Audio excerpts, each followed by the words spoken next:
কোন পুরুষ যদি তাহাজ্জুদ গুজার হয়, কপালে সিল মেরে ফেলে আর এদিকে স্ত্রীর সাথে গালিগালাজ করে, সে কখনো আল্লাহর খাতায় ভালো মুসলমান হতে পারবে।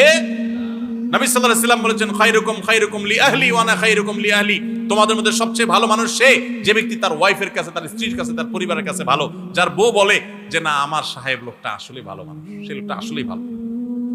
বুঝতে পেরেছেন?